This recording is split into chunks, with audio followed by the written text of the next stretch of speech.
1948년생 소설가 김훈 76세의 노년 철학. 어떻게 죽을 것인가? 망팔 여든을 바라봄이 되니까 오랫동안 소식이 없던 벗들한테서 소식이 오는데 죽었다는 소식이다. 살아있다는 소식은 오지 않으니까 소식이 없으면 살아있는 것이다. 지난달에도 형벌되는 벗이 죽어서 장사를 치르느라고 화장장에 갔었다. 화장장 정문에서부터 연구차와 버스들이 밀려 있었다. 관이 전기화로 속으로 내려가면 고인의 이름 밑에 소각중이라는 문자등이 켜지고 40분쯤 지나니까 소각 완료 또 10분쯤 지나니까 냉각중이라는 글자가 켜졌다. 10년쯤 전에는 소각에서 냉각까지 100분 정도 걸렸는데 이제는 50분으로 줄었다. 기술이 크게 진보했고 의전을 관리하는 절차도 세련돼졌다. 냉각 완료가 되면 흰 뼈가루가 줄줄이 컨베이어 벨트에 실려서 나오는데 성인 한 사람 분이 한 돼 반 정도였다. 직원이 뼈가루를 봉투에 담아서 유족들에게 나누어 주었다. 유족들은 미리 준비한 옹기에 뼈가루를 담아서 목에 걸고 돌아간다. 원통하게 비명 행사한 경우가 아니면 요즘에는 유족들도 별로 울지 않는다. 부모를 따라서 화장장에 온 청소년들은 대기실에 모여서 아이스크림을 먹고 스마트폰으로 게임을 하고 있었다. 제 입으로 우리는 호상입니다 라며 문상객을 맞는 상주도 있었다. 뼈가루는 흰 분말에 흐린 기운이 스며서 안개 색깔이었다. 입자가 고와서 먼지처럼 보였다. 아무런 질량감도 느껴지지 않았다. 물체의 먼 흔적이나 그림자였다. 명사라기보다는 흐린이라는 형용사에 가까웠다. 뼈가루의 침묵은 완강했고 범접할 수 없는 정막 속에서 세상과 작별하고 있었다. 금방 있던 사람이 금방 없어졌는데 뼈가루는 남은 사람들의 슬픔이나 애도와는 사소한 관련도 없었고 이 언어도다는 인간 생명의 종말로서 합당하고 편안해 보였다. 죽으면 말길이 끊어져서 죽은 자는 산자에게 죽음의 내용을 전할 수 없고 죽은 자는 죽었기 때문에 죽음을 인지할 수 없다. 인간은 그저 죽을 뿐 죽음을 경험할 수는 없다. 화장장에 다녀온 날 저녁마다 삶의 무거움과 죽음의 가벼움을 생각했다. 죽음이 저토록 가벼움으로 나는 남은 삶의 하중을 버티어낼 수 있다. 뼈가루 한 돼 반은 인간 육체의 마지막 잔해로서 많지도 적지도 않고 적당해 보였다. 죽음은 날이 저물고 비가 오고 바람이 부는 것과 같은 자연현상으로 애도할 만한 사태가 아니었다. 뼈가루를 들여다보니까 일상생활 하듯이 세수를 하고 면도를 하듯이 그렇게 가볍게 죽어야겠구나 라는 생각이 들었다. 돈 들이지 말고 죽자.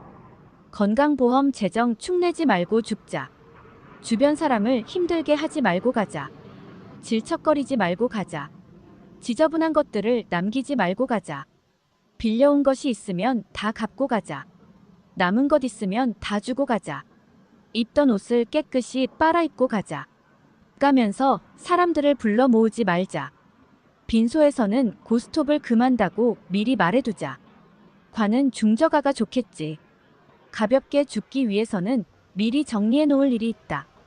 내 작업실의 서랍과 수납장, 책장을 들여다보았더니 지금까지 지니고 있었던 것의 거의 전부가 쓰레기였다.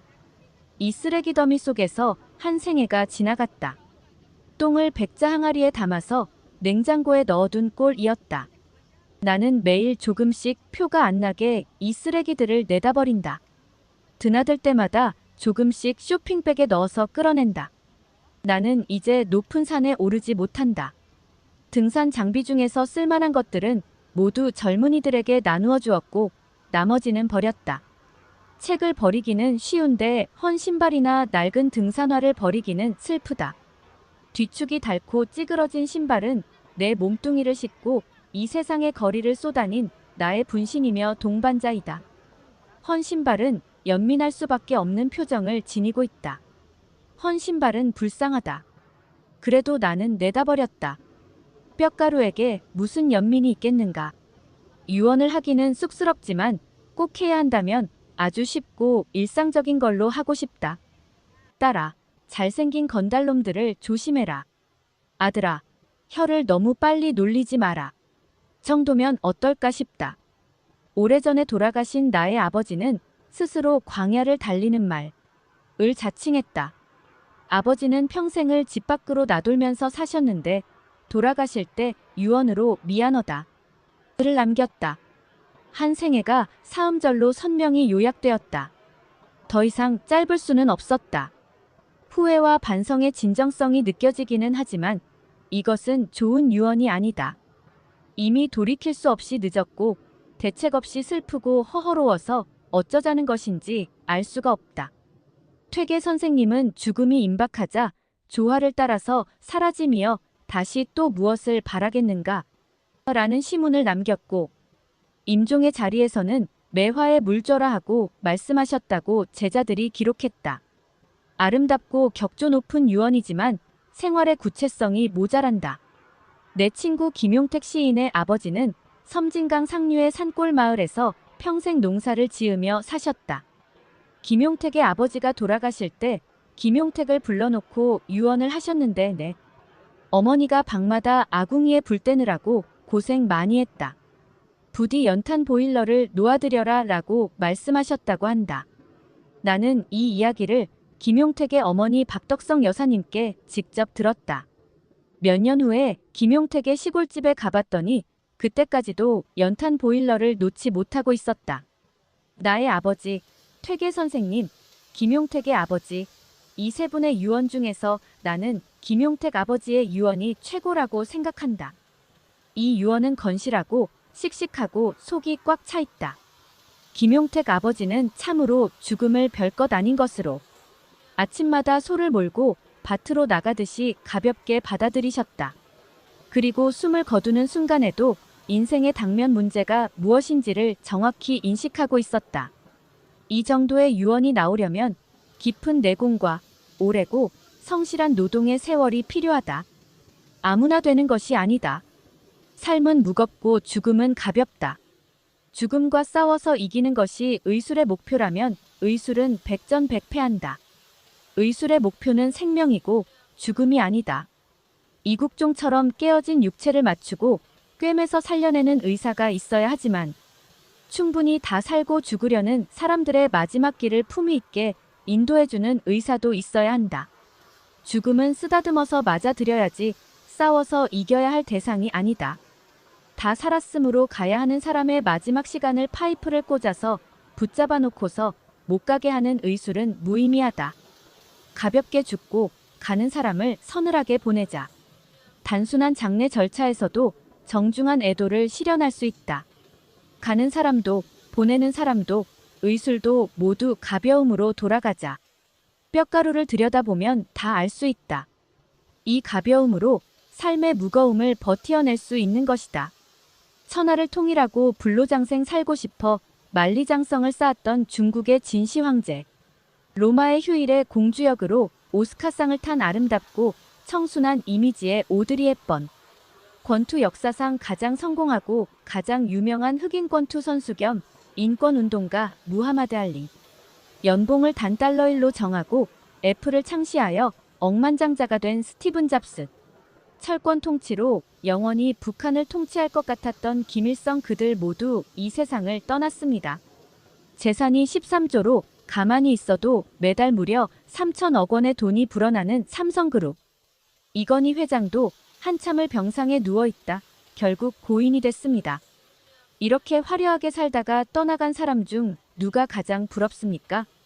걸을 수 있고 먹을 수 있고 친구들과 대화할 수 있고 또 카톡도 즐기며 이렇게 사는 삶이 행복한 삶이 아닐까요?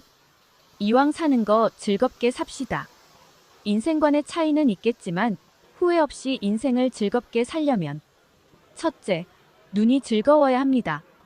눈이 즐거우려면 좋은 경치와 아름다운 꽃을 봐야 하며 그러기 위해서는 여행을 자주 해야 아름다운 경치와 아름다운 꽃들을 많이 볼 수 있습니다. 여행은 휴식도 되고 새로운 에너지를 충전하는 기회도 됩니다. 둘째, 입이 즐거워야 합니다. 입이 즐거우려면 맛있는 음식을 먹어야 합니다. 우리 몸을 유지하기 위해서는 우리 몸에 필요한 영양소를 골고루 섭취해야 하기 때문입니다. 셋째, 귀가 즐거워야 합니다. 귀가 즐거우려면 아름다운 소리를 들어야 합니다. 계곡의 물소리도 좋고 이름 모를 새소리도 좋으며 자기가 좋아하는 가수의 음악을 듣는 것도 귀가 즐거운 것입니다. 조용히 음악을 감상하는 것이 정서에 좋은 것이며 음악을 즐기는 사람은 마음이 곱습니다. 넷째, 몸이 즐거워야 합니다. 몸이 즐거우려면 자기 체력과 소질에 맞는 운동을 하여야 합니다. 취미에 따라 적당한 운동을 하면 건강에도 좋고 몸도 즐겁습니다. 다섯째, 마음이 즐거워야 합니다. 마음이 즐거우려면 남에게 베푸는 삶을 살아야 합니다. 가진 것이 많아서 베푸는 것이 아니고 자기 능력에 맞게 베푸는 것입니다. 남에게 베풀 때 마음이 흐뭇해지며 행복 호르몬 엔돌핀이 분비되어 건강에도 좋습니다. 남을 칭찬하는 것도 하나의 베푸는 일입니다. 이렇게 사는 삶이 건강하고 진정 행복한 삶입니다. 건강하고 행복한 나날 되시기를 응원합니다.